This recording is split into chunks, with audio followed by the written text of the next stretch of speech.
Don't buy the GoPro Hero 10 in 2024. Let me tell you why. Now, don't get me wrong, what GoPro has done for the action camera scene is incredible, and being able to create such a good camera in such a small size is nothing short of amazing.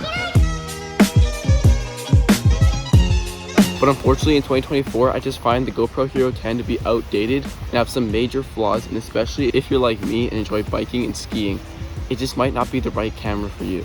Well, let me give you guys a bit of like a backstory about my time with the GoPro Hero 10. So I purchased this GoPro about 1 year ago, just after Christmas, and it was already the year-old model. So at the time, the GoPro Hero 11 was out and I got the 10. When it first arrived, I was super impressed just by how well made they are, and they seem like a well-engineered product. But as time went on, I found these little flaws that just made the product very frustrating and almost finicky to work with at times. So I guess you can consider this my 1 year review on the GoPro Hero 10, and I'll be talking about what my future is with the GoPro, and I think I got my eyes on one of those 360 cameras.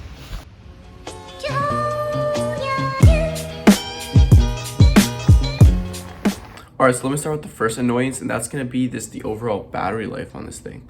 Out of the box, it comes with just the one battery packet thing here, and I got the bundle which came with two. So overall battery life on these aren't very good, and especially if you're someone who likes to keep the camera rolling all day, this is just not the camera for you. I think these work best at just kind of like a clip by clip basis, where you just turn it on, record maybe a minute or two, and turn it off right after. But if you just want to have it on your head recording all day, this will be drained within 40 minutes. So it's a bit just annoying in that sense. Now, adding on to that, these usually, when you start recording and then you stop recording, the camera will turn off by itself, thus saving battery. But I noticed once in a while, you'll turn off or you'll stop recording and then the camera won't turn itself off. So then it won't be recording, but it'll just be on. It'll just be on. So for example, it's just on your helmet while you're skiing or biking or doing whatever. And it's just on, not recording, doing anything, just draining its own battery. And it's very frustrating when, you're ready to get your sick clip, you click your thing, doesn't start recording because it's bloody dead. Right, so it's just these little things that happen. Another issue that happens once in a while, or actually quite common, is when you go to check your actual footage on the GoPro app. You obviously have to turn on the camera and they kind of Bluetooth pair with each other. You'll be scrolling, looking at all these clips, great, you're done.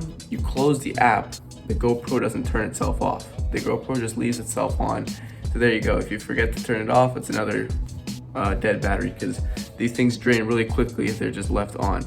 It's just little like nitpicky things that just really affect it and really make it frustrating to work with at times. But if you can really remember to turn it off a lot and you just get these little clips throughout the day to kind of composite your video, I think maybe it could work fine for you. But that's so now I just want to talk about just the overall temperature problem I had with the GoPro. So numerous times, and I actually did a little bit of research on this, the GoPro has this kind of design flaw in my opinion, where the GoPro will turn itself off once it hits 0 degrees Celsius.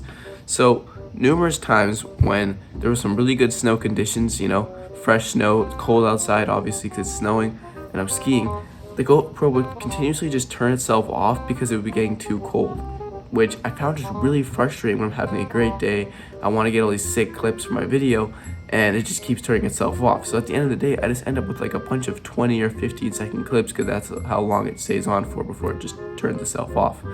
Now I did a little bit of research and I figured out there's a bit of a way to bypass this, but it's just kind of frustrating. And what you can do is you can leave your GoPro in your pocket, preferably with like heat warmers, like hand warmers in that pocket to keep it warm when you're not using it, and then just pop it on when you're using it, then take it off, put it back in your pocket just to keep it warm. But I just found that really inconvenient and I never really tried it, but I just found the whole temperature thing to be really frustrating, especially since this is advertised as a, extreme sport camera that's supposed to be able to capture all this stuff no matter the weather and no matter what condition it's in. When it just keeps repeatedly turning itself off and not being able to capture the clips I want it to, I found that really frustrating and it really upset me. And especially it even happened when I was bike riding at times. If I would be on like a colder day out, it's only a couple degrees out, once the wind started blowing into my camera, it would turn itself off, and that just really didn't sit right with me and made me really frustrated because I wanted to get these cool clips, I just couldn't.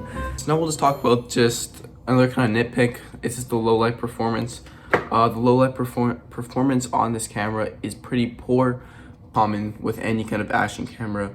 The lenses are just so small, or not the lens, I don't really know cameras. it's so small it's hard to have good low light. So these really work best in those well lit shots. Now I talked about a couple of things I did really like with the GoPro. First would be the Hyper Smooth. The Hyper Smooth 4.0 is really good, and honestly a lot of my clips look so buttery smooth on for skiing and especially for mountain biking. And if I just turn off the Hyper Smooth, like there's a couple of times where I've just forgotten to turn it on, and it is a night and day difference how smooth it is.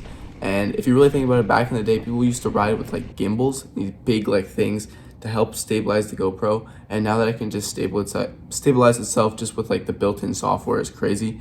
So I think they've really knocked that down. Anyways, let's talk about just kind of the overall setup I was using with my GoPro.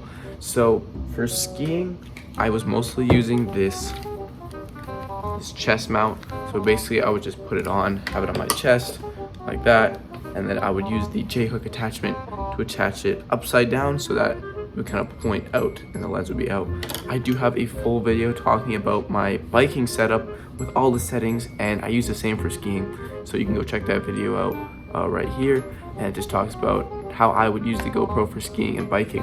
Now just to kind of finalize, the GoPro Hero 10 is not a bad product by any means, and it really does exactly what it's advertised, or what it advertises that it does, and it works as a great little action camera. It will record what you want to see incredibly, and like I was just really impressed by how crisp some of the clips can be, and the audio quality is really good too.